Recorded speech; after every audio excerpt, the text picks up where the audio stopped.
Ada dua jenis pembangunan infrastruktur. Pertama adalah infrastruktur statis, dan yang kedua adalah infrastruktur dinamis. Pembangunan jalan tol, pelabuhan, bandara adalah kategori sebagai pembangunan infrastruktur statis. Sifat dari infrastruktur statis adalah penunjang kegiatan infrastruktur dinamis. Karena itu infrastruktur statis dibangun di banyak negara setelah siap pemakainya.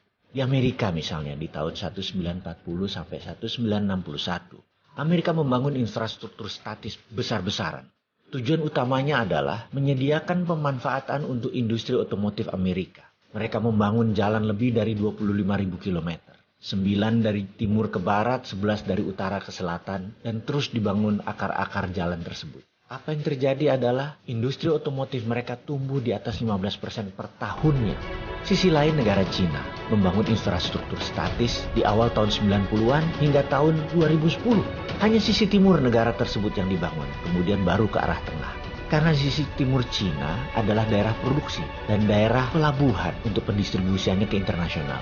Membangunnya terbesar pun adalah jalanan dan rel kereta api. Tujuannya tak lain adalah mempermudah distribusi produk, mempermudah penunjang infrastruktur dinamis. Jadi infrastruktur dinamis adalah sektor industri.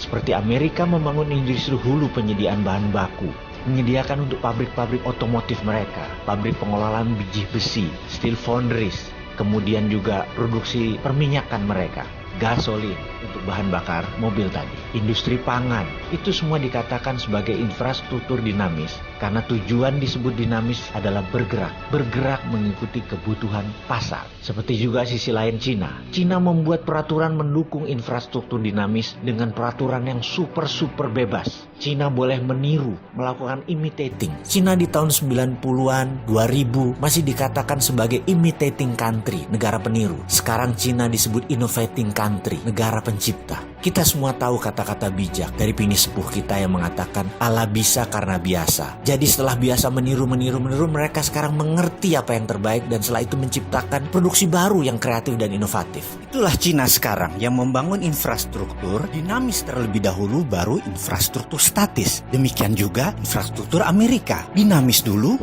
baru yang statis. Kalau di Indonesia